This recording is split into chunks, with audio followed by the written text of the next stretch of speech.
Hello, everybody. Welcome to another Infinity N5 initial reaction. This time to Starmada, one of O12 sectorials. And we have a very special returning guest, our first ever returning guest. It's Tristan from the Loss of Lieutenant podcast. Hello. I don't know why I came back, considering how thoroughly I was abused with those duos you suggested in that O12 video. I don't know. I think last time we talked, you got me sent to the mental asylum based on how poorly thought out my duos were. So you made them up on the spot, Dante. I did not. I put 3 weeks of planning into that.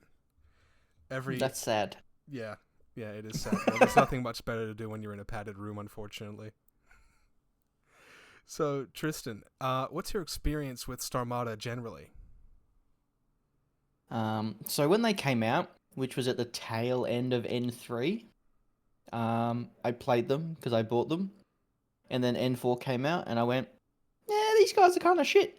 And then I didn't touch them. But now N5's rocked around. They have their own little interesting niche that fills the O12 roster a little bit better than they did in N4. They're probably one of the factions that have benefited the most from all of these Fireteam changes. Yeah, that's very true. I sort of got into O12 maybe in the middle of N4 and tried Starmada kind of just because I had the models for them. And it was an interesting playstyle, but it felt very vanilla and a little bit uninteresting. And this was sort of when roadbots were coming out, but vanilla got them as well, so I didn't really stick around there for too long. Yeah.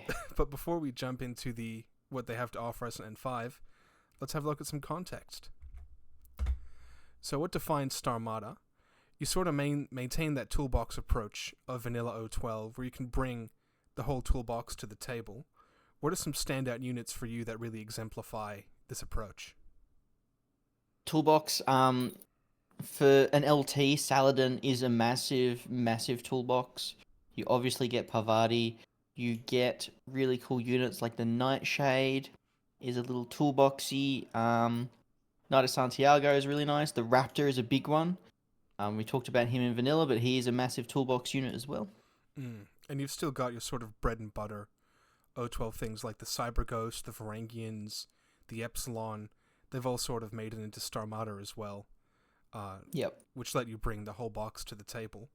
They've got pretty high quality link teams and a very flexible main security core, which I think's maybe even expanded in how flexible it is in N5. Yes.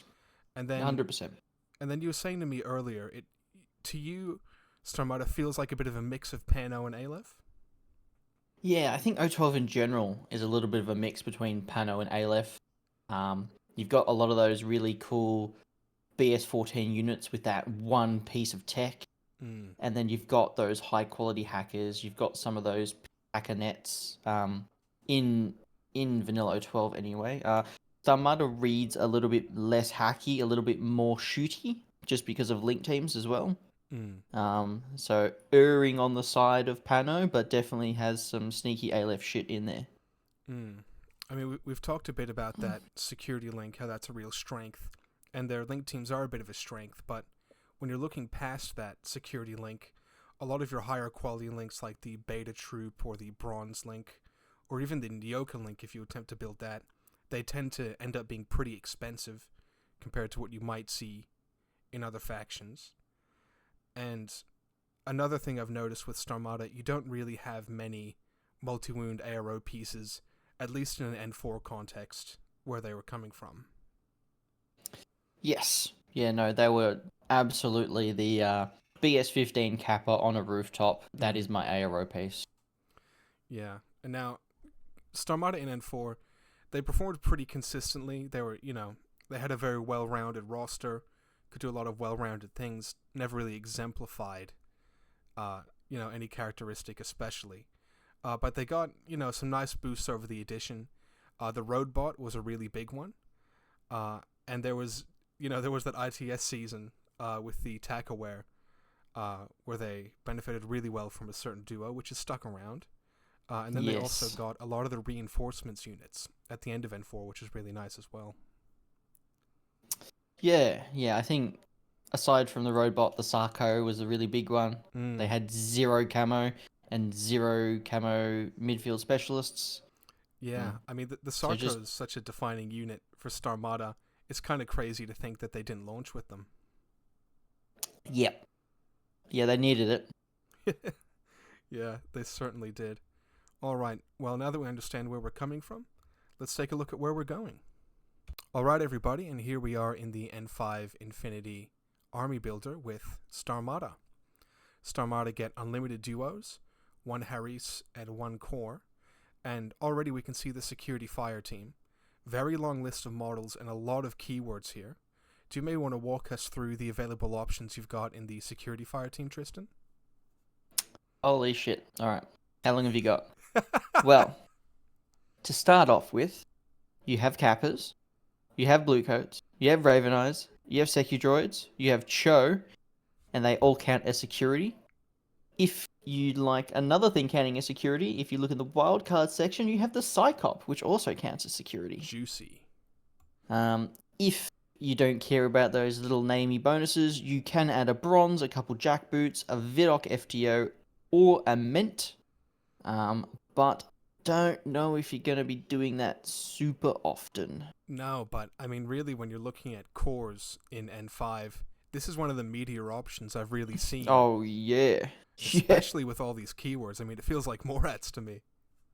Yeah, it is a bit more atty. Obviously 5-man link bonuses are a little bit worse, but Starmada will be one of the factions that will maintain a consistent 6th Sense hacker, and only for 13 points. Yeah. Which is not something a lot of other factions are going to be able to brag about. Yeah, no, not at all. And I think Secu Droids might have picked up the security tag as well. Yes. Which is a pretty nice tag, which we might get to a bit later. Next up, we've got the Nyoka fire teams, who I believe didn't used to be able to duo, from what I can remember. I have no idea. Never take them. Yeah. You can't give spoilers for Nyoka this early, man. That's crazy. Beta Troopers fire team can now duo as well, which is really nice. And you've got some really nice keywords in the Epsilon and Secu Droid. The Bronze fire team, I don't believe's changed very much. You've still got the iconic Bronze and Santiago that I know a few people hold close to their hearts. I don't think it could Harris before. Yeah, no, that's a good point. Yeah, I'm not sure. But to get the keyword, you'd have to have 2 bronzes. And you're not going to do that. Yeah. I mean, look, I think one thing people are underrating, which we discussed a little bit in Vanilla 012, is just taking a really nice sort of utility Harris. And that's something that the Harris tag here can sort of facilitate. Yes. You've got the Varangian Guard duo, which is really nice. And then the Roadbot fire teams, because I don't read any other model than the Roadbot and Oko here, which is really cool. So I'm glad they share a keyword as well, which is pretty nice. Then wildcards, you've got the Cyclops, like you mentioned, Shona Carano, Parvati, and a Tian Gou. Lots of nice options. Beautiful options. So we'll flick first up to the Kappa unit, who didn't change an incredible amount from the previous edition. We had a bit of a pity party for the hacking device going up a point. But how do you think the Starmada context changes Kappas for you? Well, you're not taking them except for the hacker in Vanilla. In Starmada, you are probably always taking the hacker, and now you might be taking a multi-sniper and a missile launcher. Yeah, definitely. I mean, 17, 18 points. It'll be BS13. It'll be, okay. It is 13 versus what used to be 15, but it is cheap. It's very cheap, and they really, they've got the kind of Fusilier aspect to them, where you're happy to put a stack up there. They've got a decent shot at doing something, but you're different from a lot of Pano factions with Fusiliers or adjacent units, where you have a lot of utility in the other security slots as well. So yeah, look, if you're just looking for a cheap arrow, the missile launcher or multi-sniper, both really nice. I wouldn't feel bad about using that multi-sniper in active, say through white noise or anything like that. So, yeah, your Kappas are pretty solid. Unfortunately, there's a unit I don't think's changed much in value. And that's the Bluecoats, who are still... I mean, we said they were terrible in Vanilla 012, and I think they're still pretty terrible in Starmada, just because they can't compete with the Cyclops. Don't even think it's relative to the Cyclops. I mean, Bluecoats are just awful, to be honest. Yeah, well, I guess where I was going was the only thing I'm really looking at that vaguely interests me is a Red Fury, but for the same points you can get a Cyclops multi-marksman without the Swick cost. Yeah, it's terrible. Yeah, and yeah, don't take these guys unless your entire meta is Shazvasti and Assassins. Yeah, I mean, look, glue has gone up a bit in value, but that's probably not enough to put them to a place where you'll take them. Yeah. Nope. Speaking of other units you'll never take, it's the humble Lawkeeper. So we sort of joked about this guy in our Vanilla 012 episode as well, but essentially he just doesn't stack up to the Roadbot, is the main point of comparison. Yeah, the difference between the base Lawkeeper and the Paramedic Roadbot is 4 points. For that 4 points, you get a whole extra wound. And you can also take cover. And you can take cover, and you have the potential to give it marksmanship. And it gets climbing plus, which this bike, even though it still says mounted in the title, can't get off. He cannot dismount, so he is stuck on the ground floor. Yeah, I mean, that's one of the big changes with the bikes now. You can no longer pick whether you're impetuous or not. A lot of them have limited cover, and you can't actually get off the bike. Which is big compared to the Roadbot, who's happy to change forms, go up walls, run up a building. Absolutely fine, yeah. But the Lawkeeper is just not interested. Yep. It's just a waste of pewter at this point. Yeah. Oh, man, we got 3 bad ones in a row. Next up, the Nyoka Assault Troops. Who haven't even really... I mean, they've dropped a Swick on the HRL. A half a Swick on the HRL. But I think keeping that ballistic stat at 12 is still pretty lethal to them. Yeah, I mean, you're playing a Pano adjacent faction.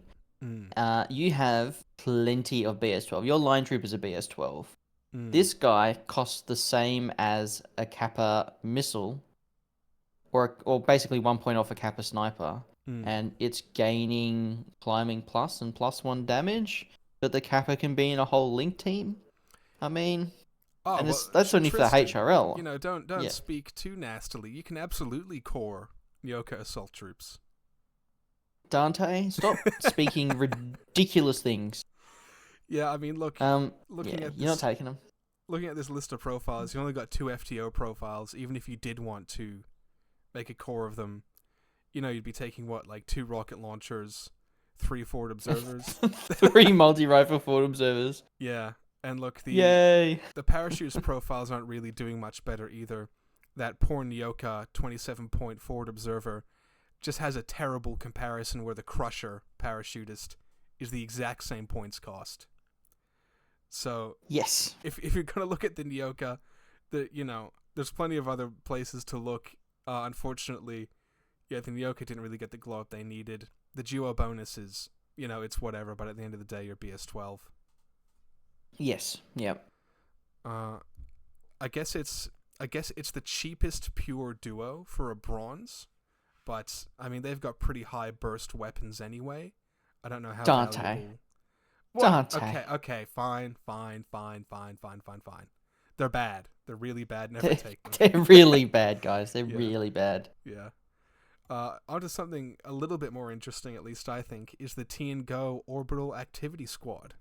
Have you ever had a shot with these guys? I have. I have used them a little bit. I've had them used against me a little bit, and they were interesting. Hollow Master Killer Hacker is always interesting. They have changed quite a bit, though, and I think they're significantly better. Yeah, no, they have had a few changes. And there's lots of different small profile changes. They've all got a boarding pistol, which is really nice. And that Thunderbolt EM carbine is totally new. I can't say I've ever really used any of the non-FTO profiles myself, so maybe you have a bit more insight into those. No, I've never used any of the. I've only used them hollow masked in a link. Yeah. Me personally, I got some use out of the boarding shotgun jammer profile back in N4. It was really nice to just hide in a link and shut down an attack run someone thought was totally safe. Grenades are never bad either. They don't quite have the fizz to make it happen, for a spec fire anyway. But yeah, I do also really like the Killer Hacker. I got some use out of that as well. And it being a wild card, it can fit into a lot of places. It shouldn't, so yeah, I quite like it. Well, Dante, you've forgotten to mention the fact that it's gained Warhorse. Yeah. So it is a Killer Hacker that is immune to Oblivion, and it will be BTS 3, BTS 6 through a repeater. So it's tanking Carbonites pretty reliably. Yeah, no, it's any very Killer hard to Hacker with shut down. Warhorse is very good. Yeah, I mean, we've seen units like the Dartok, with a similar stat line having killer hacking capabilities with Warhorse that have been, top of their class for a very long time, somewhat meta-defining. So the Tian Gou picking up that Warhorse is pretty huge on a model I already kind of liked. Yep. Yeah. So surprise attack on the non-FTO model is interesting as well, but I think it probably does serve better somewhere in a link team. Yeah, I mean, you do have the potential for a hollow masked surprise attack burst 3 EM carbine, which is like, ooh, cool. But yeah, I mean, you're pretty much you're taking the Killer Hacker or you're taking the Jammer and you're popping it in a link, and your opponent's not expecting it, and maybe you get lucky.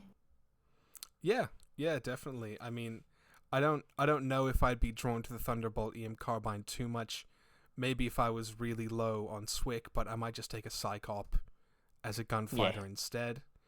I think, with the killer hacking device FTO, there's some units who can get a Tinbot on it pretty easily to really add to that resilience in that hacking game, which I think is really cool. And yeah, look, I mean, the EM carbine surprise attack's pretty cute, but yeah, it's something to have fun with. But yeah, I quite like the Tian Gou. The Warhorse is a really big deal. They kind of felt like a sleeper pick before, and I think they're even better now. I actually don't think you're going to see him at all. Ah, boo. Back to That's reality. just because the other options are so much better. Yeah, no, that's true. They do get sort of pushed out. I do really like the Warhorse Killer Hacker just as a very safe, I don't know, sort of last resort. But I'm a Securitate hacker kind of guy, so that could be a new problem. Yep. All right, next up, the Ment Agents got a teeny bit cheaper on one of their profiles, losing a burst on their heavy riot stopper.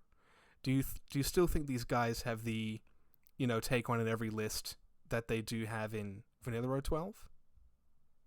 It depends on what you pick as your LT.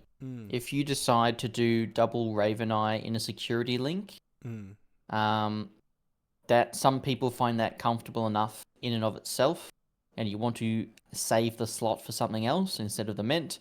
If you're taking the Zeta as your LT, you're probably always taking the Ment. If you're taking Saladin as your LT, you're always taking the Ment. So basically, if you're not having a Raveneye and a decoy in a link, you're probably taking the Ment. Yeah, I think that's a pretty safe way to put it.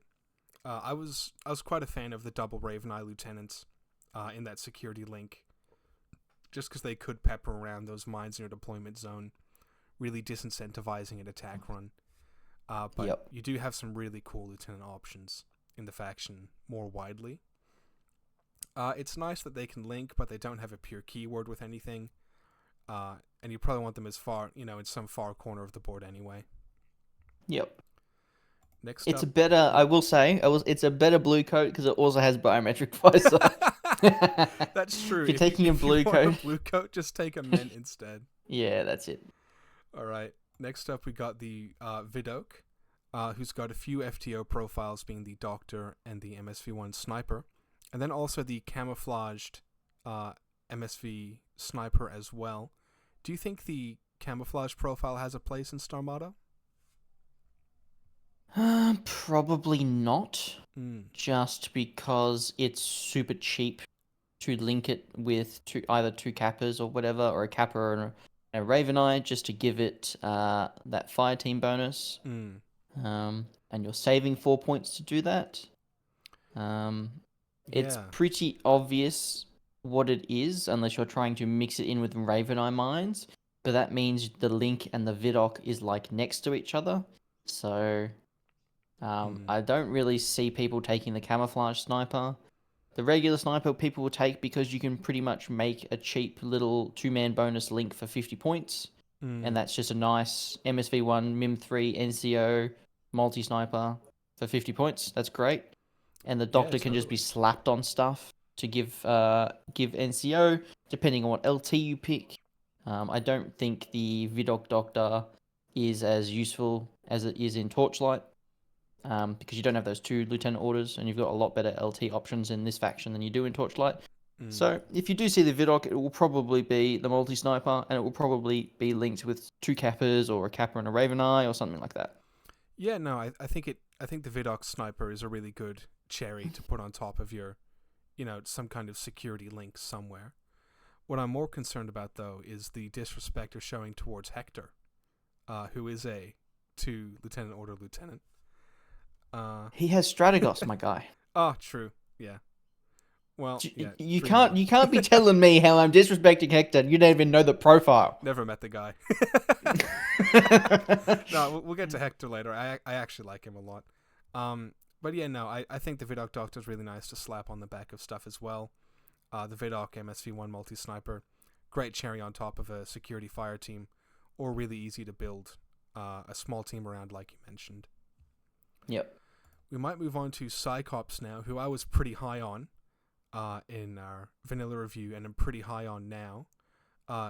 What really draws me in is the 2 MSV1 multi-marksman rifle profiles with the nanopulsars, where the more expensive one has that armed turret Thunderbolts, and also the killer hacker with the disco baller.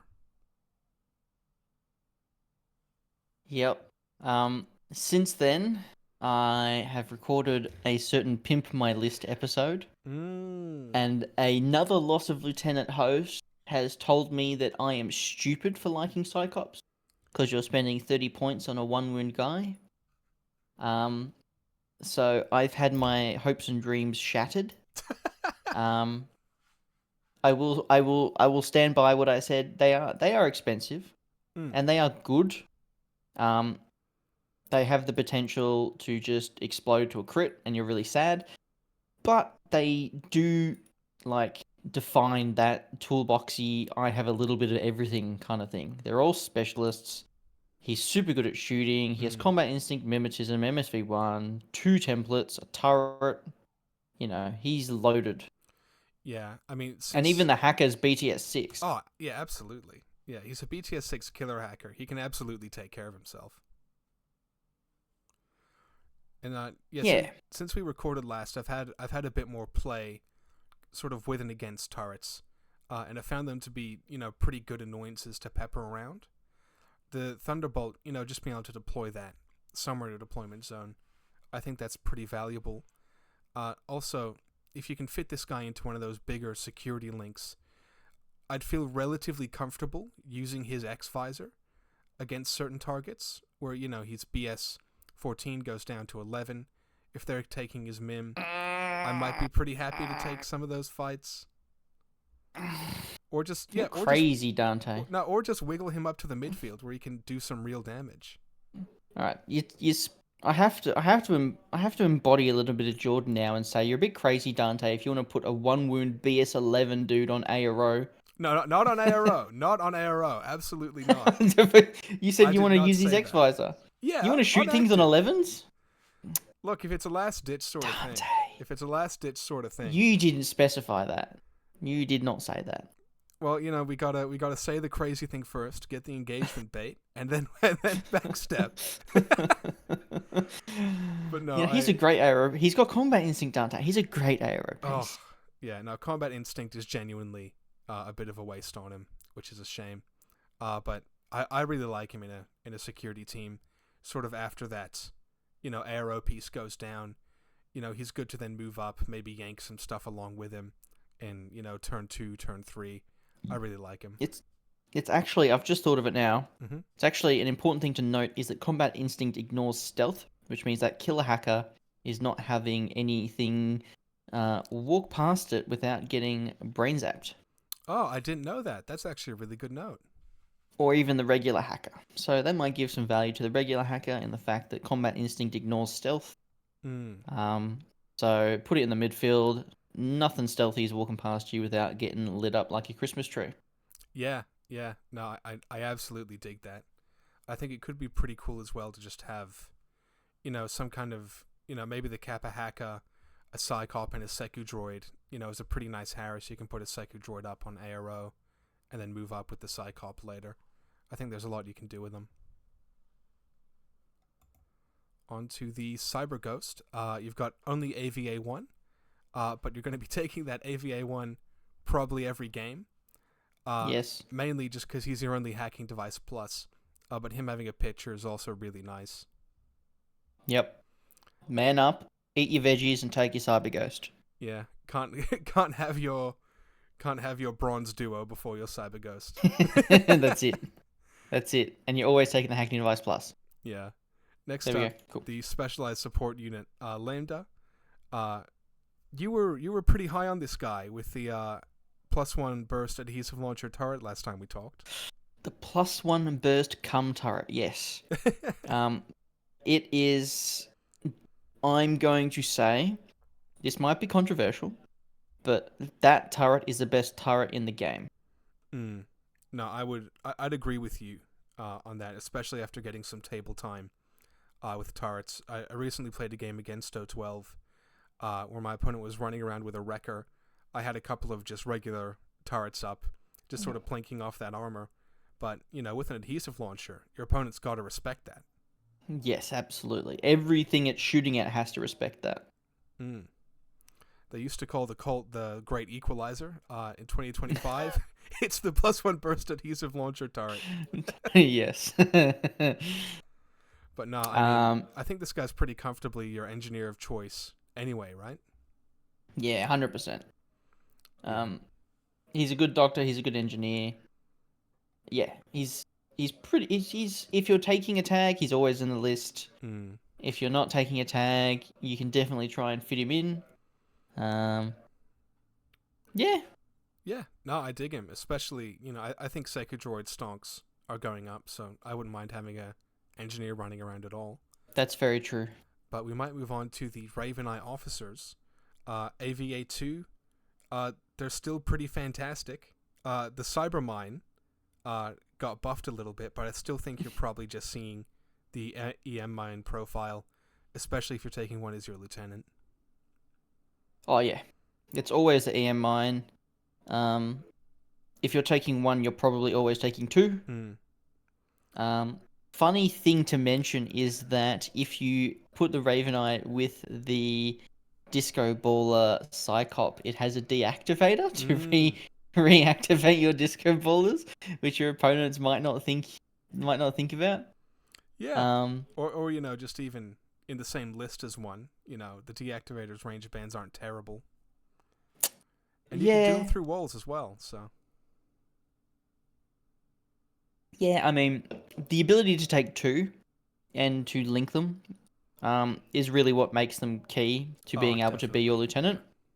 I'm still not convinced you're always taking it as your lieutenant, or even taking it like more than a third of the time as your lieutenant. You can take that security core pretty comfortably and not have to take Raveneye lieutenant. Yeah, no, that's very true. I mean, I'm a big fan of the Raveneye lieutenant. If you need a sort of more, I guess if you're putting points in other places and need it, just that little points packet, the Raveneye is a pretty easy model to put in that core. build up those bonuses, provide a bit of value with that mine layer, and really nice ablative defense with that Emerat.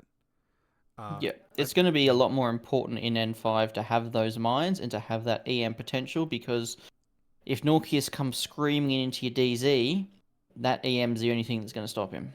Yeah, I mean, I think, we're seeing EM weapons being more popular as a defensive tool now, just because they can, just shut down an enemy attack run where it stands, no matter really what it's hitting. Yes. And I think there is, there's somewhat of a psychological game as well. If your opponent sees 2 Raveneyes, sees 2 mines, they might go, oh, look, it just feels a bit unsafe. I don't know if I'm going to bother. Yeah, the risk to reward there is not worth it. You spend 4 or 5 orders running up to the mine, you fail the dodge, you go, oh no, I'm taking 2 saves at half BTS. What are the chances of making this? What? I have a 25% chance to pass both. Fuck. and then you spent 6 orders to have something naked in front of your opponent's DZ, which then immediately dies. Yeah. No, I dig the Raveneye officers. I think you're probably right about there are better lieutenant choices, but don't discount the humble Raveneye. We might move on to Casanova, NOC operative, and is this guy still a joke? He is a giggle. He's not a full-on joke anymore. For anyone familiar with his profile, he was useless because he was a midfield dude with no defense aside from like an EM mine. He now has decoy, which makes him a little bit more dependable to put in the midfield. You also have the potential as the second player to strip orders and suppressive. So you could suppressive Casanova and both the decoy and him go into suppressive. I believe. I could be pulling that out my ass. You could be. I mean, it's how Hollow Mask works. But either way, that's still probably a bit of honestly, it might just cancel. It might just cancel the decoy. Either way, decoy isn't as good as a full-on marker state, but it is useful enough. Are you going to see him? If you do, it's not going to be the infiltration profile. It will probably be one of the mine layers, and it will probably always be the EM mine, because that is just a better mine. Yeah. I mean, look, his real limit is an SMG. Yeah, absolutely. I mean, if he had a better gun, with that MIM 6 BS13, maybe you could do something with him. But I think you're right. He's no longer a full-on joke, but he's a giggle. But I just don't see a list, having the space to take him, or someone really spending their vanity slot on Casanova. Yeah. Yep.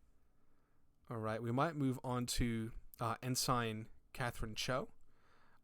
She's picked up a multi-rifle now, but like we said in our last talk together, we weren't really too high on young Cho, were we? Not in vanilla, no. Just because you had the 14-point Ment. That sticks around here.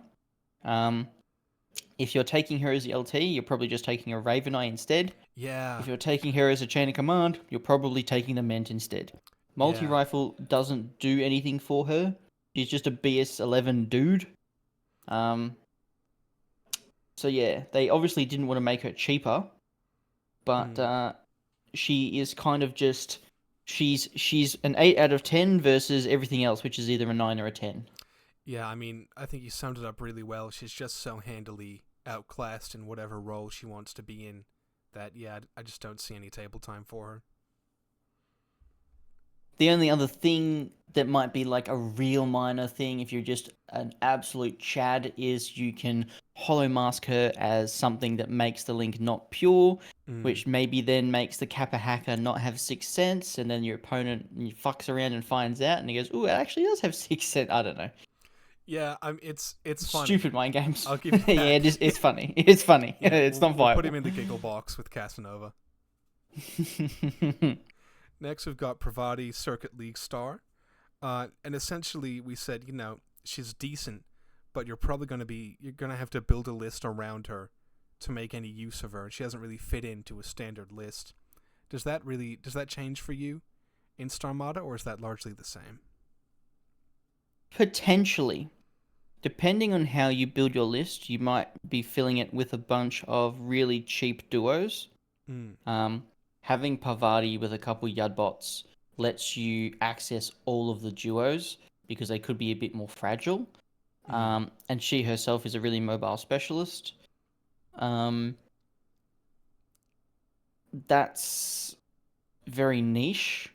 It's more like a Val play than an actual competitive play. I think most of the time, either you're taking an engineer or a doctor, and not really focusing on the other. Like, you either have the engineer or you have the doctor. Parvati, unfortunately, doesn't get any of the cool shit like turrets or deployable cover. She's just really good at what she does. But the Doctor 2 wound is kind of wasted in Starmada. The Engineer +3 is nice. But yeah, I feel like she's just a bit too expensive. Yeah, I mean, do you think she has any potential in the space of being a wild card? Or is it just too expensive? There is probably a Harris you're going to present to me later on in this video that is something stupid like a Nyoka, Hector, and Parvati. That sounds really silly. I don't think she is good in a Harris, to be honest. There's nothing there except for Hector, really, that is wanting to get healed 2 wounds. Even a Secu Droid, like, spending 36 points just to give 2 models this amazing Doctor Engineer isn't worth it. No, probably not. I mean, the super jump's really nice, but there's nothing that can really head up a fire team that shares that super jump with her either.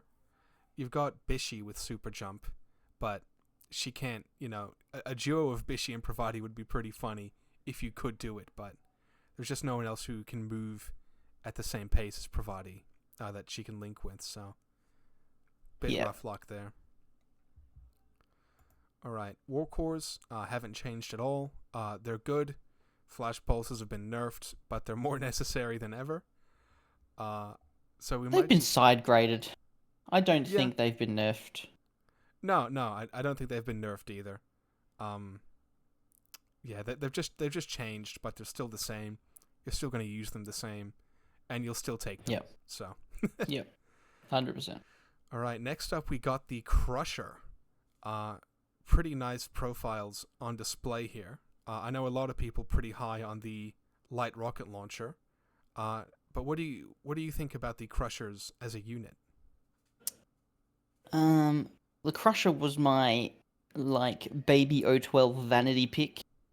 The light rocket launcher one specifically, just really fun to use. I don't think they're good. Specifically the 4 deployment ones, I don't think any of them are good. Sure, they have mimetism and NWI, but they can just, they're not marker state. They can get shot and die. They're not good in CC, even though they have an EMCCW. They do have a template, which is kind of nice, but they're always a little bit of a gamble, and they're decently slow for 31 points. Yeah. If you are going to take one, the Drop Troop, I think, is fantastic for 27 points. Absolutely. A 2-wound super jumping Drop Troop with a Panzerfaust for 27 points is excellent. Yeah, absolutely. And it's a specialist. Absolutely. Yeah, no, I'm absolutely in love with the Crusher. Having that Panzerfaust, like you said, big money Mondays just to pop someone in the back with that. I think the template's really valuable as well as a 2-wound model who has a template. And the EMCC weapon, it feels pretty silly on the forward deployment, but you can run into the back of a tag and try and brick it. You definitely can. Yeah, I mean, look, I've had Trinitarians blow up tags with their D charges, and the Crusher's sitting pretty similar to that.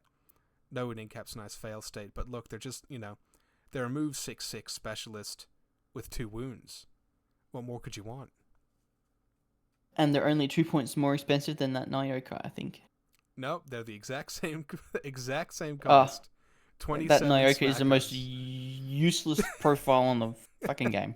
Yeah, absolutely. I mean, upgrading from a Nyoka to a Crusher, you're getting mimetism, you're getting an extra stat of ballistics, getting extra wound. 6/6. It's crazy. But yeah, Yep, Crush is good. yeah, Crusher combat jump, I think really, really good.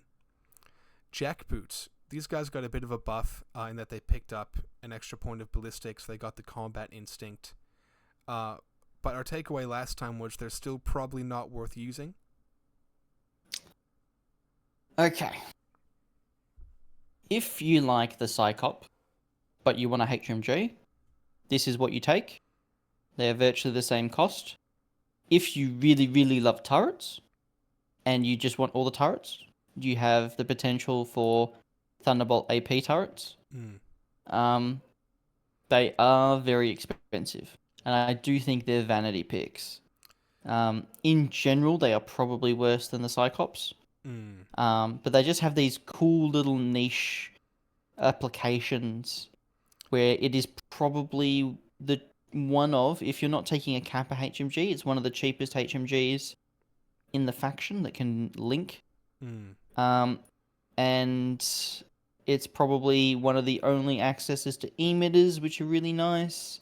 Yeah, I mean, turrets are really nice. What do you think about standing up one of those emitter profiles, kind of as the head of your ARO, head of a team on ARO? Why do you give me these silly questions, Dante? It's one wound with BS13. It's just dying. BS14. You what? If it's in a 5-man link, Jesus, Dante. 4-man link. Oh, true. No, you're right. Yeah. No. You've paired this with 5 other dudes, and you've gone, my best ARO piece is this BS13 emitter. Yeah. I mean, unfortunately, they just seem to be too expensive. Even in a space where they can link. I mean, if you want to put together a link, they've got similar options in vanilla, and they weren't really appealing there either. Yeah, I mean, look, I think you're right. They take up your vanity slot. Comparing them to a Cyclops doesn't do them many favors either. No. All right. Well, we might move on to someone who hopefully we can both agree on. Epsilon units, absolutely dog shit. Jesus, Dante. No, I'm playing. Epsilon units, absolute staple. Gets even better in Starmada because you can link it. Yes. I wouldn't say it's definitively better. You have less smoke in Starmada than you do in vanilla. I mean, linking the Epsilon's expensive. Yeah, that's true. But those Varangians are going to be duoed in the same place. I don't know if I necessarily follow the duoing devotion you do. I think still just having one either side of the board is probably a better way to spread out that smoke. Potentially. That might be N4 Thinker, though. You're only throwing smokes on 14s, which sounds that's good, but you can... Pretty. The key word there is pretty reliable. You're still failing 3 out of 10 rolls. Yeah, that's true. It's good. I think honestly the Epsilon's not something you're ever putting on ARO. No. So I think it's kind of fine if you want to chill it by itself, because the beta troopers kind of want to run up the board. There probably is a way where you want to chuck an Epsilon in a link, but honestly, going from burst 4 to burst 5 on a HMG is like whatever, but like your smoke shooting stuff. They're going to be on negative 1,000,000. I don't think the extra burst is going to matter that much. But if you fit it in, if you think it's really cool, go for it. Yeah, I mean, I used to like linking the multi-sniper rifle just for the better range bands. And, you can get more save through if all your shots hit, which is nice. I agree you're probably not putting one up on ARO. And, the links are kind of awkward. So, no, I think you're right. I wouldn't fault anyone for just taking it solo. But I do think it has a place linked. Yeah, potentially. All right. Well, we'll move on to Andromeda, who was a favorite of a few as their sort of favorite vanity pick. Did you ever get Andromeda on the table? I think Andromeda's shit. Tell me more. Well, ever since she lost her extra infiltration bonus, she is now just a big fat S4 sitting in the middle of the table. Guard is cool, but guard isn't everything. Mm. If she's only in the middle of the table, you run at her with a CC specialist, and she goes guard, and I go cool. You're CC 21, I'm CC 24. I smash you in the face. Yeah. She's expensive. She's fat. Yeah. Are you rolling that 12? Go for it. You fail 40% of the time. I mean, look, you either go first or she's dead. That's just how it works with Andromeda. And that's how it's played out on the table every time I've seen her. So. Yep.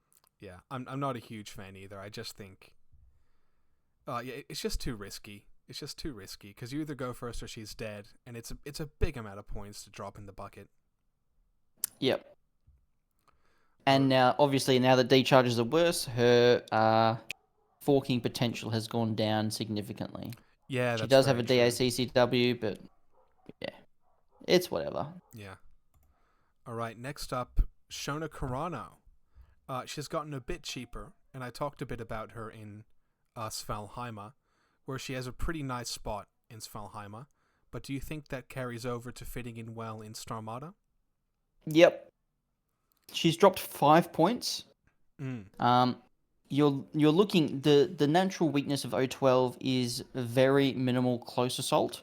Starmada probably has on par close assault for the best in O12 in general, being Varangians, Bishy, and Shona. Bishy is hackable though. Varangians are not as good in CC. Yeah. But Shona being 22 points and now moving 6/6 and dodging on 17s and hitting something for 2 dice at AP explosive damage 4 is really insane. Yeah, no, it's pretty nuts. Compare her to like a Hellblazer or a Teuton. She's only 3 or 4 points more expensive. She shoots pretty much as well. She has templates. She has a long-range flash pulse. She has stealth.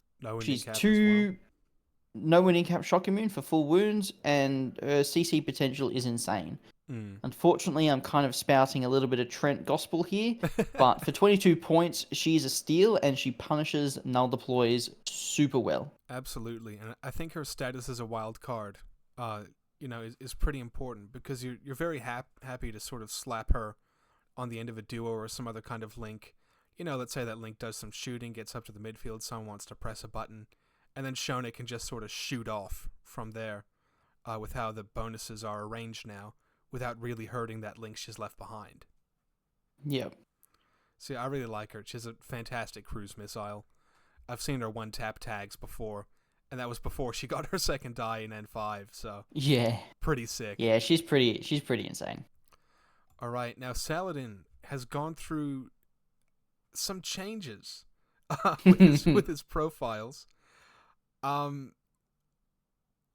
Look, I'm going to be honest. I was never really drawn to Saladin in N4, but do you think that's changed now in N5? Or can you change my mind for N5? Maybe. I don't think he's a be-all, end-all.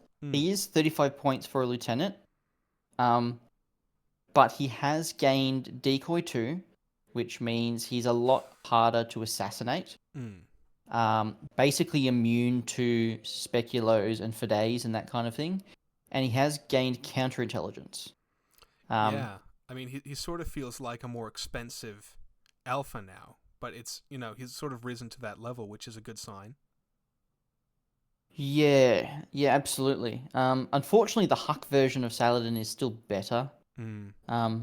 But having that Thunderbolt and EM Carbine does give him some range if you want to mess around with that. He's just a really solid lieutenant. I mean, yeah, he is a very solid lieutenant, and he is at the same sort of power level with the abilities the Alpha has. But the Thunderbolt and EM Carbine both being Burst 2, you really want that Burst 3 as that sort of watershed of, active turn gunfighting. I guess it just comes down to whether or not you have points for him. And, sometimes you can struggle to fit an Alpha in who's costing you 24. An extra 10 points on top of that can be a decent squeeze, especially when you might have some expensive links. Potentially. I'm not... Typically, myself, I'm not taking the big 5-man links that cost 100 plus points. No. Saladin just gives you that. Strategos level 1 is probably the strongest skill in the game. Being able to hold back 3 things if you're going first, being able to reliably win the lieutenant role, and yeah, Whip 16's pretty crazy. Yeah, Whip 16 is really good. Mm. And he is a safer lieutenant against assassination than a Raveneye or a Zeta or anything like that. Yeah, I mean, look, with 3 decoys and a Ment Agent, I mean, I don't think anyone's even going to try and bother to hunt him down. Yeah. That's the beauty of it. I do just think there is a points pressure that may be heightened by being in a sectorial that might mean he doesn't hit the table as much as would like. Potentially. All right, well, we might move on to one of your very expensive link options, the Beta Troopers, Remote Activity Unit Beta. They haven't really changed an incredible amount except for a little bit of a points drop. What do you think of the Beta Troopers? Solid. Very solid. I'm sad that Climbing Plus got a bit nerfed. That does slow them down a little bit. But they now get link team bonuses from duos. So just a Beta Trooper and a Secu Droid is a pure duo, which is just great. Slap that on the Spitfire, you're looking at 54 points for a Beta Trooper duo. Secu Droid is a burst 3 flash pulse in that. And the Beta Trooper is throwing 5 dice with a Spitfire, and they both have Tinbot, and it has 2 templates, and it dodges really well. It's just really solid. Yeah, no, I mean, Beta Troopers have never really let me down. They've kind of reminded me of the Omega in that way, where there's no bells and whistles. You see what they get, but they do that role really well. I think them actually getting those pure duo bonuses is pretty exciting.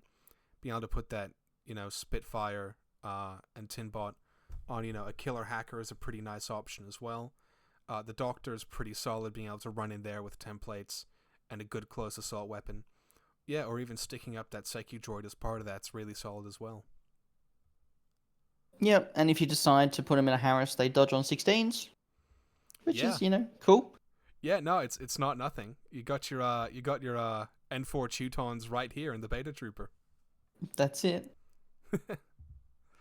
All right, we might move on to the Bronze now, who had, a little bit of a change towards the end of N4, picking up the heavy machine gun, and seems to have got a little bit of a points decrease, but not too much, leading into N5. What do you think about the Bronze in N5? This is probably the most bloated profile in the game. It has the most amount of useless shit it doesn't need. 360 Visor is an expensive skill. Dodge plus 1 inch is like whatever. Martial Arts 1 is stupid. Terrain 0G is like what? Then it gets a EMCCW and a Para -6 CCW, and it's like, okay. That makes it cost 48 points for a regular HMG. Yeah, I think I'll pass. Yeah, I mean, still being BS 13. Yeah, I mean, it's just a lot. You're still only BS 13. You've got immunity enhanced with 2 wounds, but 4 armor, isn't all that. I mean, 5 armor might have gone a bit further. You've got some CC stats which can be good defensively, but then what's the EMCC weapon doing there? It's just nothing. Yeah, it's just a very confusing profile. Not to mention the fact that now it can fight a Flash Pulse bot, lose, and get stunned, and just be useless. It's pretty sad. I mean, the Bronze has always been one of those units who you look at, and it takes your mind away to magical Christmas land, but yeah, it's not great, is it? It's not great. Taking a Bronze is preparing for failure. Yeah. Immunity Enhanced is preparing to get hit by a missile launcher, and 360 Visor is you preparing to place him in a stupid position. Just learn how to play the game. Yeah, time to ditch the tricycle wheels, guys. Yeah, I mean, look, I don't know. It's not good. But we can go to something that is good. The Raptor Boarding Squad.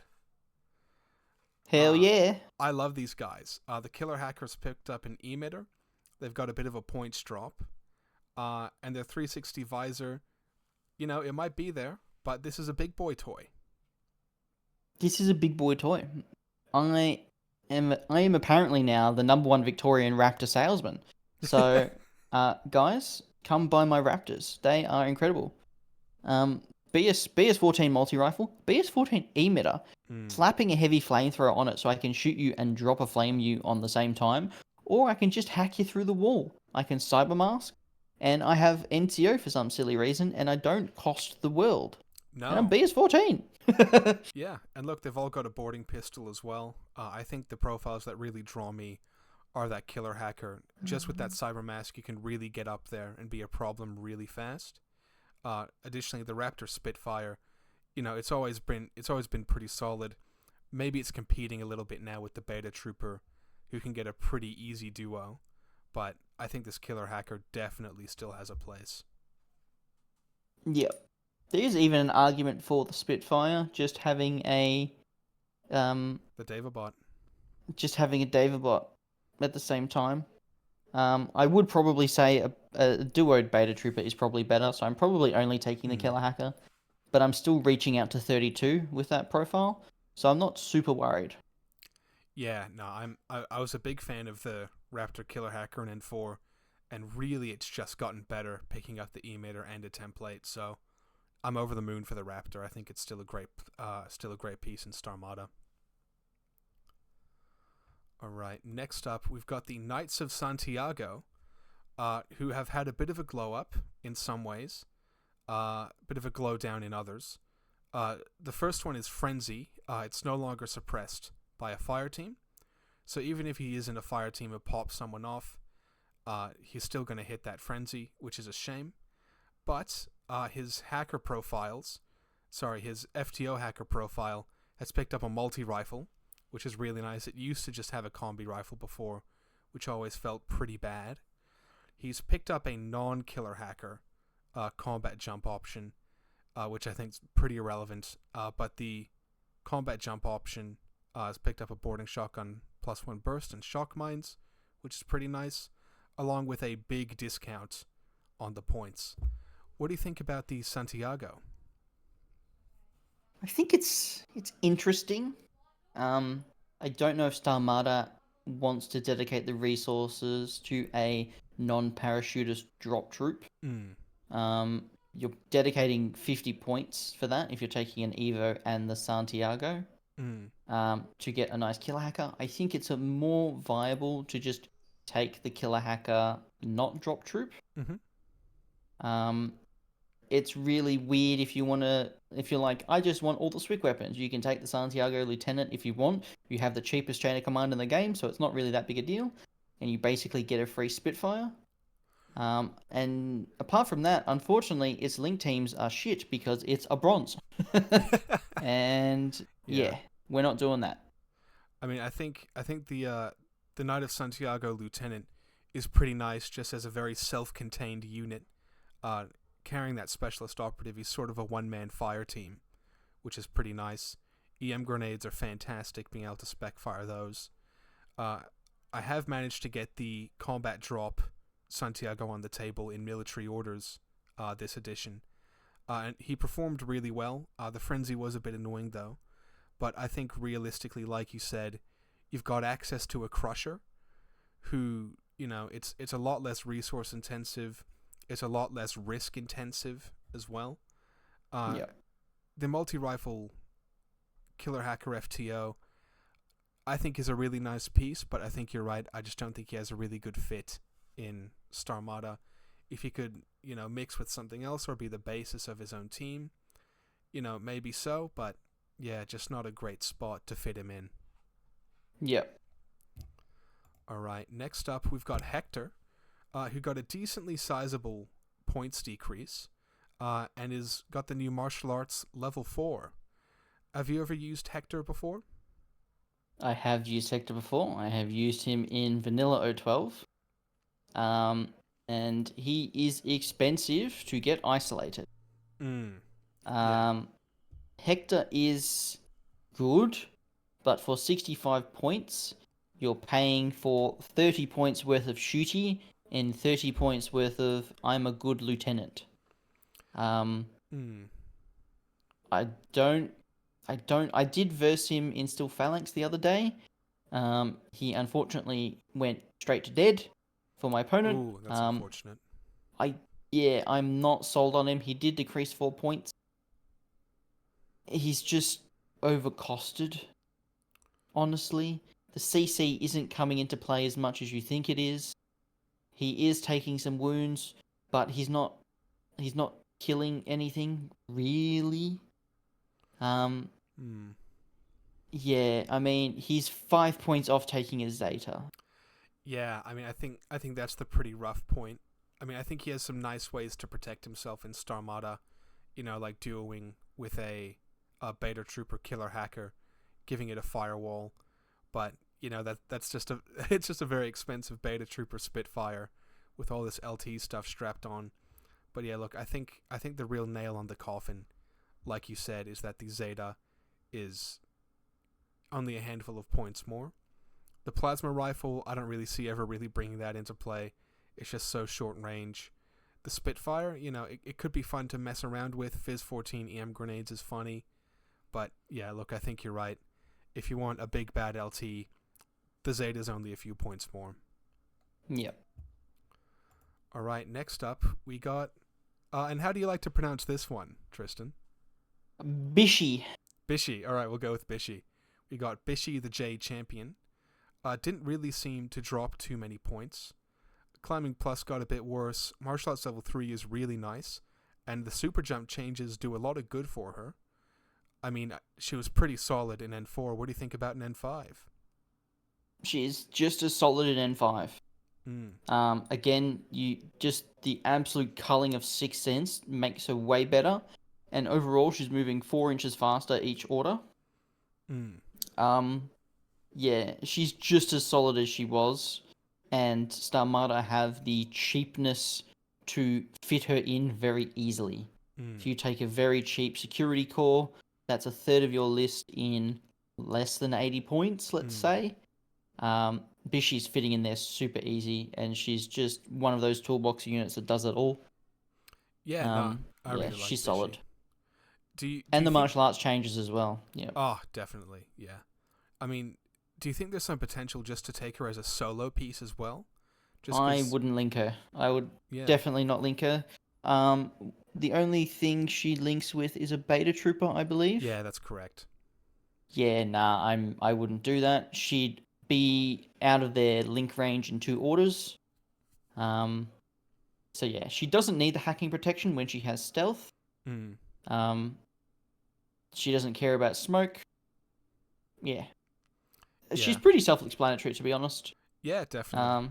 Yeah. She is, if you're not taking Shona, she is one of those things that can run into your opponent's DZ and do some mayhem, so long as they don't have really amazing repeater coverage. But yeah, I mean, she's efficient. Yeah, I mean, I think she's just such a good toolbox unit that kind of exemplifies what Starmada's about. She's moving really fast. She's a specialist. With that MSV1, she can clear your opponent's midfield of skirmishers, and nothing's really gonna get away with her with that super jump, or even then go to push into that deployment zone. There's quite a lot Bishy can do, and I think she adds a lot of value to a list. Absolutely. All right, we might move on to the big bad Zeta unit. So we've lost tactical awareness, but from how you've talked her up already, I think the Zeta is still a pretty good take. Absolutely. Probably top 3 tags in the game still. It went down, I think the LT profile went down 8 points. Quite a big drop. And it's still as good at shooting as it ever was. Losing 1 order for 8 points isn't that big of a deal, since tactical awareness isn't really a full order. Starmada seemed to support the tag well. Not as well as vanilla, but that doesn't make it bad. No. It is your biggest gun. Cheap chain of command. Honestly, if you're going to a tournament, I would probably always have at least one of the lists be a Zeta. That's a very hot take. What's your thought process behind that? Do you reckon it's that hot a take? Well, what other AP long-range guns do you have? Well, you don't, and that is something you can struggle with. Well, there you go. There you go, Dante. There's my reasoning. Yeah, I mean, look, I think it would depend a bit on the mission lineup. There are some pretty funky ones I've seen out there, but Sure. yeah, it's very true. It is your only really big gun to knock that stuff down. But yeah, it's the Zeta very much. It almost feels like more of a Starmada unit than an O12 unit, because I feel like so many Starmada lists do end up revolving around the Zeta a lot more than vanilla O12 does. I'm a really big fan of the ECM guided -8. I've had a bit of table time with guided in N5 now, and that -8, I think it's going to be a really big disincentive with how big of a failure state your opponent succeeding on that reset is now. Yeah, I do wish CB would fix it, but obviously it's intended. And by fix it, you mean make it a multiple of 3? Well, every other ECM guided is -6. For some reason, the Zeta is -8. Come on, just give it. It's been that way. It's been that way since. It's been that way since N3. So I guess the guided bot is at best shooting you on 10s. Yeah, because why not? And that's at best as well. I mean, that's at best. I've had a number of games with guided now, where either me or my opponent has been shooting that on a 15 at a 0 band, and yeah, man, -8. That's brutal. Yeah, and then you're sitting there going, I'm hitting you on a 7 and you're resetting on a 10. This is bad. I think if I was playing the Zeta unit and my opponent, hucked a picture up and started trying to spotlight, I'd get that same tingly feeling I get when someone tries to Trinity my Interventor through my own Interventor. Yeah. It's very similar. Yeah, and you have to explain to your opponent that ECM guided -8 is intended and it's been in the game for an entire faction, for an entire edition. And look like a really cool guy coming out of that conversation. Yeah, you'd be like, I'm totally playing you again. Yeah. All right, next up, we've got the Roadbots Highway Patrol, who have had a little bit of a points drop, but man, 20 points for this Roadbot Paramedic, insanity. Oh boy. Yeah, you need a really good reason to not take these. Especially since they duo purely with Oko, which, unlike vanilla, is not a pure duo. In Starmada is a pure duo, which is going to give you 2 rolls on that Panzerfaust, 2 rolls on that Drop Bear, 5 dice on that Red Fury if that's what you want to do. Yeah, the Roadbot has returned to its disgusting glory that it was during season 14. Yeah, I think 14's right. Yeah, it's I'm honestly taking 2 of those duos most of the time if I can. Yeah, I mean, we saw Rob, I believe, take out CanCon that season with two of those duos in his lists. Dante, you're so misinformed. He won Anzac Cup. But he also had a bye, and it was a 4-round tournament. So I don't count that. Do not tell the audience about Dante's first and only tournament win. I can't even remember you winning a tournament, Dante. Wow, back to the padded room with my duos I made up on the spot. Insulted. But I know it was one of my tournaments, wasn't it? Yeah, and I slept through the first round and got a bye, but the audience doesn't. Yeah, that's right. You don't deserve to win that. All right, so look, we've got the Roadbot Oko duo. I think even having that Oko as the specialist kind of frees up the Roadbot to maybe take that marksman rifle profile, which is really nice. I'm probably taking the Red Fury now. Really, the Red Fury, you reckon?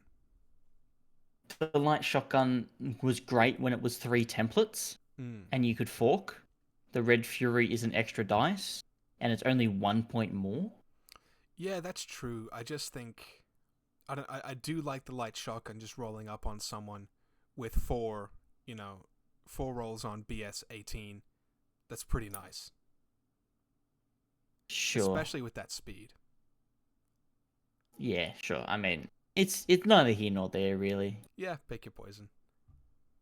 But yeah, look, do you think you're going to be seeing two of these duos in most Starmada lists? Maybe not immediately, but that duo of, even if you, depending on which one you take, it's either 20 or 22 points. That's 40 points for 3 orders and a pure duo. If you take the Red Fury, it's only 45 points. Like, for 3 orders and 2 models, and it's Mim 3, no winning cap, it can be buffed. It's really good. I wouldn't be surprised if people don't take 2 of them.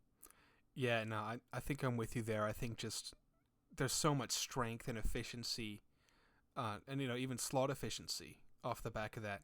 I think it is. I think if I see someone running a list without at least one of those duos, send it back to the drawing board. Pretty fantastic. And not to mention for our viewers, it carries its own white noise protection. So if you don't want to marksmanship it, you have the Oko who drop white noise. You shoot the MSV aero piece with the Panzerfaust. Yippee! Or you shoot it with the Red Fury. It's full of utility. It's great. Yeah, love it. All right, speaking of another unit I'm absolutely loving at the moment, it's the Secu Droid, who's had a teeny weeny bit of a points decrease, but I think it's gotten some keywords in places, and it's also picked up a lot more relevance with its weapons. Yes. Again, I don't see a reason why you wouldn't take 2 of these, considering that flash pulses work on everything now, and it's 2 structure with Mim 3, 360 visor for 18 points. I mean, yeah, it's pretty fantastic. I really like that acrylite cannon profile as well, with how good disposable aero pieces have gotten as well. Yeah, I think people are going to underestimate how much of a pain these are going to be. Like, it's a souped up flash pulse, but it has 2 structure and decent armor and decent BTS, and it sees everywhere. It's really good. Yeah, and it has the security keyword, which benefits, which means it's actually whip 14 flash pulse that's rolling 2 die. Oh, does the flash pulse benefit from the special die now? Yes. Fantastic. I've been waiting for that for a whole edition. That's, yeah. Yep. I mean, look, we were kind of talking about, capping that, Fireteam off with a Vidocq or with a Kappa missile launcher, and me half-jokingly with a Jackboot emitter. But realistically, I couldn't imagine putting anything else up on ARO except this Secu Droid. Yep. This is the ARO piece. It can ARO out to 32 as well, if you want to do that. And glue is no laughing matter, because if it tries to jump out of the glue, you just start flash pulsing it. So it's trading one problem for another problem. He's resisting and if it tries, and if something tries to jump into CC with it, it's like, no, nothing's happening. Neither of us are winning this fight. Yeah, I mean, look, you can pop it on the top of your security Fireteam core. You can kind of make a security duo and just put the Secu Droid on top as your turn 1 aero piece. Even just smashing it on the top of some kind of Beta Trooper duo where it picks up that Beta Trooper keyword as well. It's so flexible in the places you can put it at such a low points cost with such a high impact on the table. I think it's an absolute staple, maybe even on a similar level to the Roadbot. I'm gonna make the prediction that you will probably see 2 Secu Droids before you see 2 Roadbots. Yeah, no, I dig that. Yeah, people are going to have to learn how to defend again, and that's going to be part of recognizing what is good in ARO, and it's going to be things like this that are pretty expendable. You'd have to deal 4 wounds to it to remove it completely off the table, and it's cheap, and the impact of the opponent losing a face-to-face against this is massive. Yeah, I agree. I think it's absolutely huge. I think it also makes you really want to take that Lambda engineer as well. Yep. Or even Parvati, but probably more likely that Lambda. And you're going to be setting up a really great defensive grid in Starmada, where you don't have that same midfield ablative defense that you have in Vanilla O12, but really you're seeing more of a pivot now in Starmada away from that BS-15, Fusilier missile launcher to now this more sort of non-lethal, really sticking you down, and kind of more living the dream of what a lot of people think of with O12 when they think of all of these non-lethal weapons. Yep. 100%. All right, we'll take a look at the Oko, who was the other half of that Roadbot duo. And we're singing the praises basically because of this tactical awareness profile, which was brought in to mirror the old ITS bonuses. So you mentioned a bit before, they've got a repeater, which is really nice. They carry the climbing plus, same as the Roadbots. They're a forward observer. What else about the Copperbot really brings you into liking the Oko? Well, it is literally the toolbox bot. We call it the sensor bot. It has sensor, so if you just want to run up the table with your tactical awareness, reveal some camo markers, and the robot shoots them to death, that's great. Being in a pure duo gives that triangulated fire 4 dice on 11s against anything, which is interesting as well. I don't necessarily think you have to take the tactical awareness. I think it being pure is good enough. If you really need the 3 points, you can cut that. That's fine. But being able to slap it onto something that's already good just exponentially increases the value of the Copperbot. Yeah, I mean, I think sensor is a skill that gets overlooked quite a lot of the time, that you don't necessarily understand the impact of until it hits the table for you. Walking into someone like Attack and just saying, okay, everything within 8 of me revealed on an 18, go, is absolutely huge. On a 19, Dante. Oh, yeah, yes, very sorry, on a 19. I don't know if I quite share your sentiment regarding the non-tactical awareness, Oko. I think it really is worth, finding those extra 3 points to slap onto the Oko, but, I guess I haven't seen whatever hypothetical list this is. But I guess while you're saying it's okay to take those 3 points away, I think I'd be more in the position of, no, I think you should really find those 3 points somewhere, because tactical awareness is such an impactful skill. If you're taking two of those, yeah? I'll give you an example. Let's say you have a killer hacker cyber ghost. I would downgrade You can't bring the cyber ghost into this. That's cheating. I can bring whatever the fuck I want to bring into this, Dante. Okay, well, in this what do you want about? In this hypothetical, you've taken the Red Fury. You're at max Swick, and you need that cyber ghost as well. So take the marksman rifle. Fine. No, I see how it is. Fine. If it's a cyber ghost, if it's nerf or nothing, then yeah, no, you don't take the tack aware. But yeah, look, they're both really solid profiles. They are. Beauty. The only slight negative to the Oko tack awareness is it has to be spent on itself, which means you're not actually spending it on the roadbot, which can make it awkward sometimes if you misplace the roadbot. And to run away, you kind of have to do like a half face-to-facey kind of thing. It just makes it a little awkward. That's the only reason why the tack aware isn't super necessary, and it's not a full order.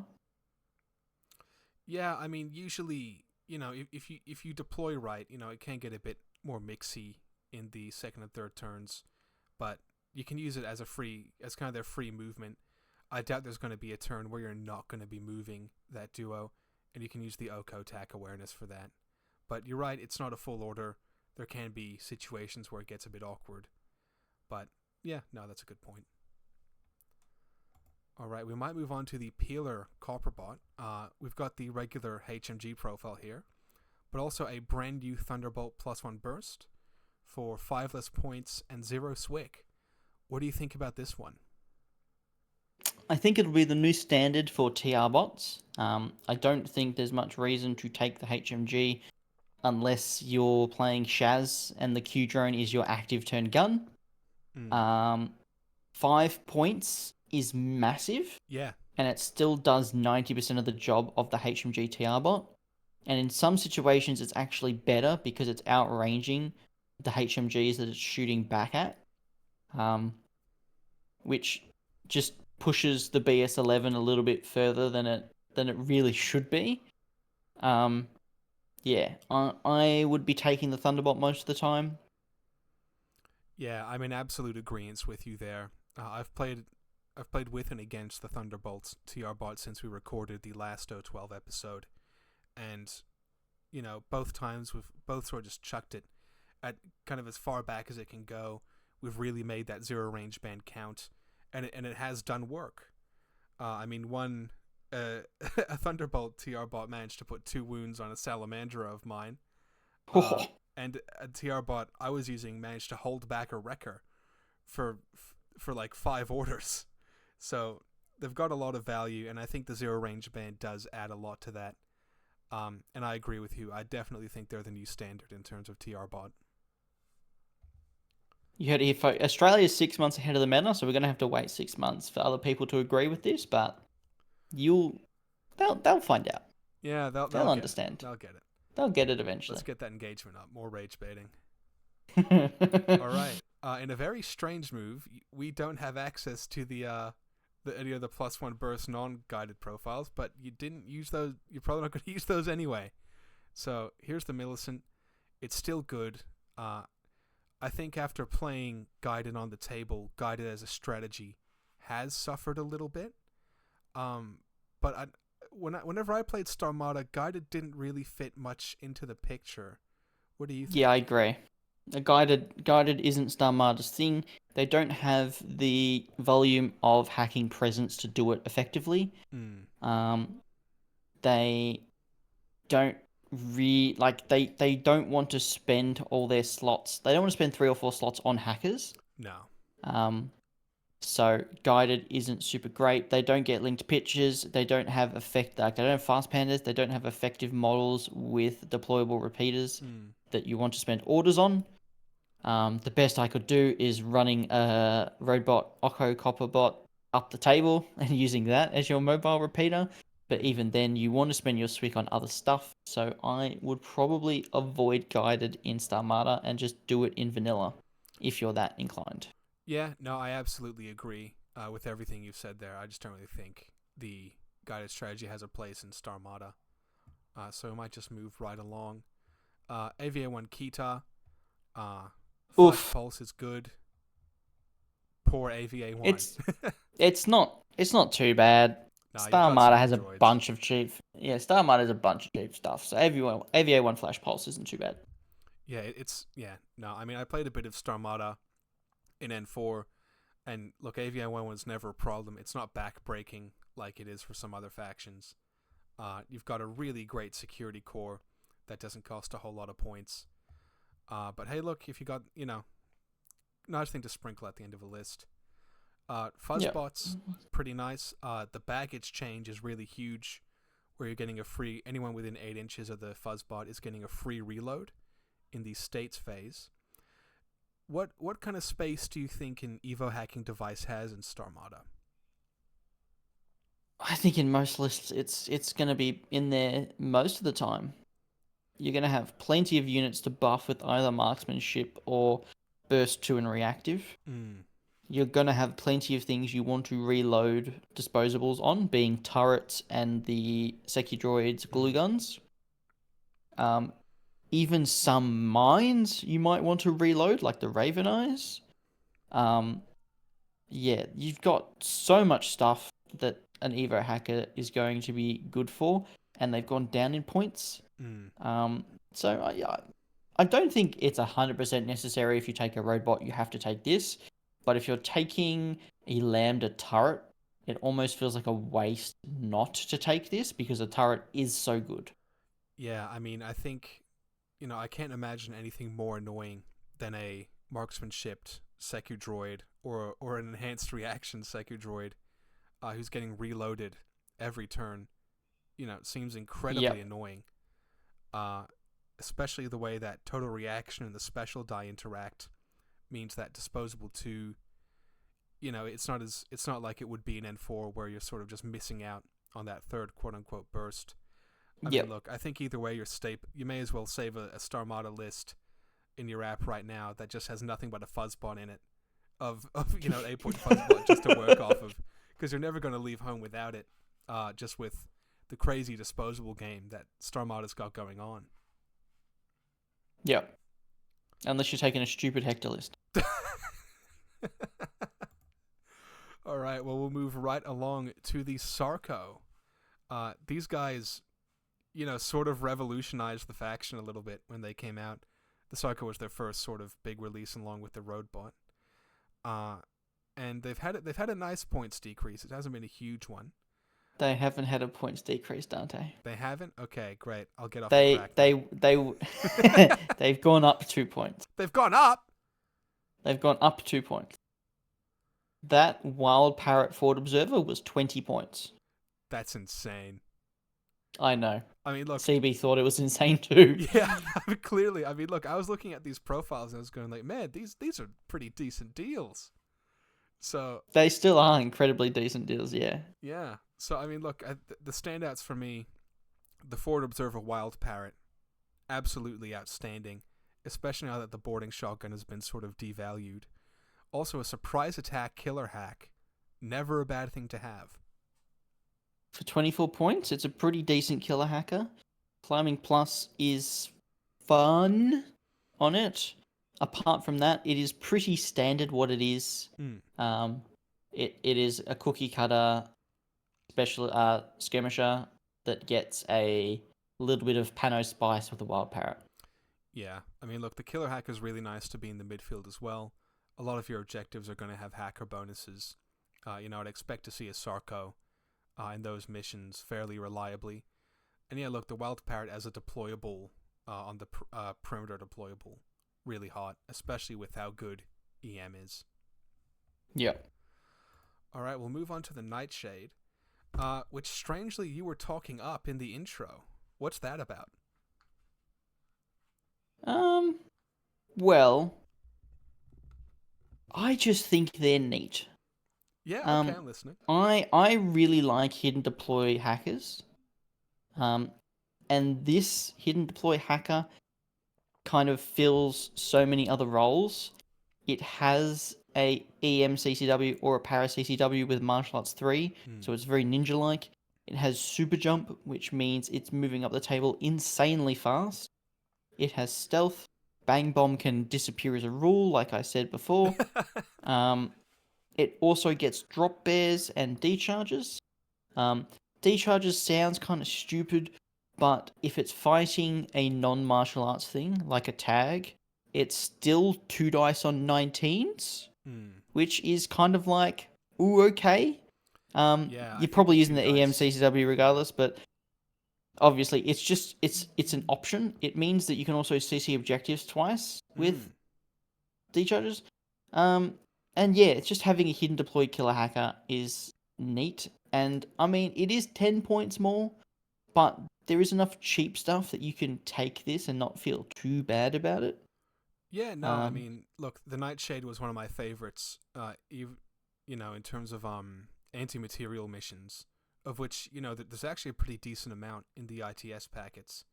I really liked what you said regarding the decharges, where I think, that 2 dice is going to make a difference against a tag or an objective or anything like that. And, being a hacker, having those decharges, it can do a lot of classifieds as well, and that EMCC weapon's no joke. Yeah.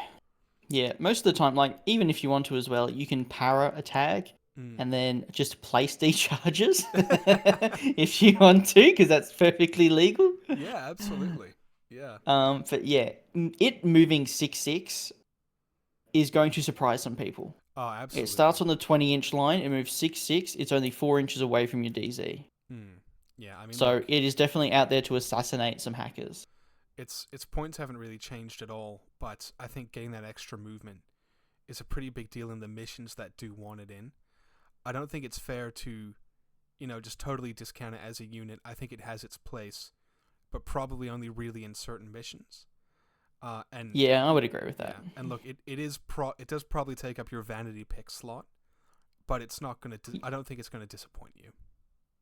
I think Starmada is one of those factions that you get kind of 2 or 3 vanity picks if you're not taking the tag. Yeah, well, I mean, maybe that's just the faction. Yeah, maybe. Yeah, a very vanity pick faction. All right. Well, we might move on to our last model here, the Varangian Guard, who, I think it's no secret we both think they're pretty excellent. They have been hurt by the Berserk changes, but just being a smoke-throwing warband, Fizz 14's pretty reliable. You can duo them as well. They've got some really great upgrades for a point. What more can we say about the Varangians?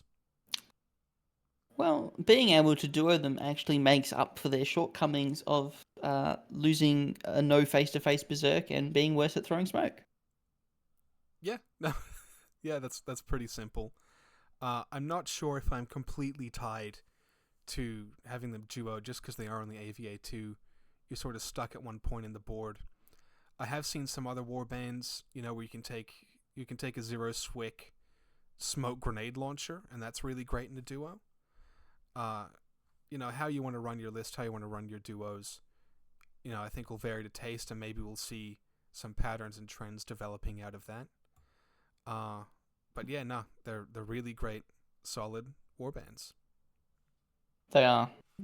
Unfortunately, they've been kind of outshined by Dadarazi now. Yeah. But they are still excellent. And Berserking on 26 is still, good. Yeah, definitely. Yeah. Now, Tristan, I've got some very disappointing news for you today. Go on. There will not be a Shark Tank segment. Oh, I think I'm so sad. just looking at the duos here, I think you got a lot of duos that are very straightforward and very powerful. And then also a lot of duos that are just quite bad. Like, I don't think you're going to touch these bronze duos. I don't think you're going to touch these Nyoka duos. So realistically, that leaves Beta Trooper duos, which are all just blatantly really good, Varangian duo, and then Roadbot duo, which is just fantastic. So you can take security duos. I think like a Kappa with a Cyclops is good. Well, you can't. That's the problem. You got no duo tag. Oh, it's a Harris, of course. Yeah. Shit. Yeah. But yeah, I can very easily see myself taking a core and like 4 duos.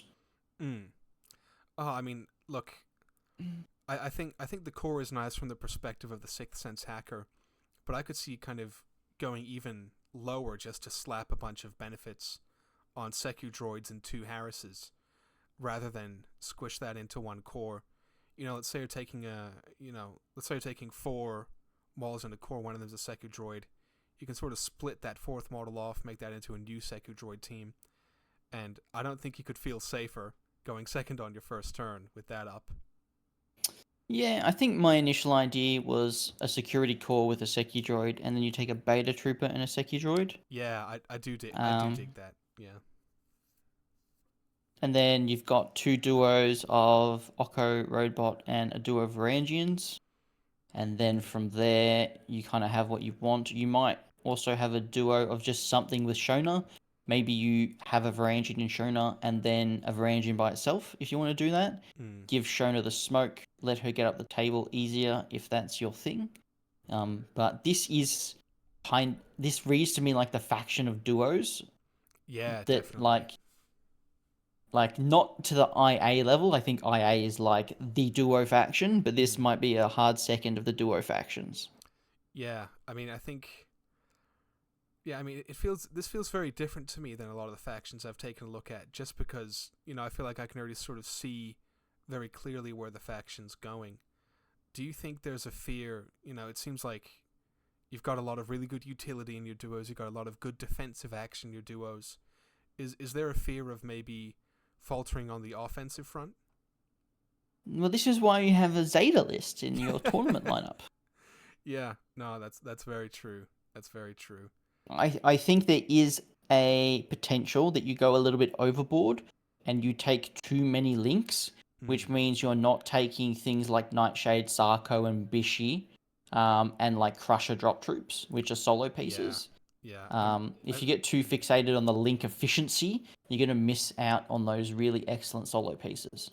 Yeah, no, I think you're actually on the point there, where you've got a lot of really nice utility, button pushing, and defensive focus in your link teams, but really a lot of your offensive units or at least long-range offensive units are more likely to be your solo pieces, like that Crusher drop troop, or an Epsilon HMG, or a Zeta. So I think like the Cyber Ghost, it's just going to be part of eating your veggies and not going too deep on the duos. Yeah, 100%. All right, well, Tristan, I imagine you might need some time to recover after the revelation of no Infinity Sarco tank for this one. I'm so thankful. Is there anything going on at Loss of Lieutenant you'd like to tell us about? If you guys are interested, in the start of May, there is going to be a 2-day Victorian tournament called Arkfinity. That is a hobby-focused tournament that is fully painted requirement. It will be a more fun tournament, a more narrative tournament, less competitive, more sportsmanlike, have fun, drinks and beers with mates kind of thing. So if you're interested in that, tickets are going to go on sale at the end of Jan. And get ready to see some mind-blowing dioramas and stuff from all the 40k guys. Yeah, I mean, look, if you're a bit intimidated about going into N5, Arc is the perfect opportunity to jump into a tournament without that feeling of pressure or anything like that. The tournament scored very differently to a normal Infinity tournament where things like your sportsmanship and painting matter. Yep. I know to a few of you that painting requirement might sound daunting, but I know it really reawakened kind of the hobbyist in me trying to get ready for that tournament. And it's all around just a great time, great community. So be on the lookout for those tickets. Sometimes just being forced to paint your models because you have to really just goes, painting isn't that scary. And then after the tournament, you go, hey, it was really nice playing with a fully painted army. I'm going to keep doing it. Like, you set yourself to a higher standard then. Yeah, so, absolutely. Yeah, stop playing with the Silver Surfers, put some paint on the models. It doesn't matter how much effort you put into it. Any effort is more than none. All right. Well, thank you so much for coming on again, Tristan, and paying the fees for a call into the mental ward. It's been absolutely lovely. All right. I'll see you next month. Yeah. See you next time, guys. Bye-bye. Bye.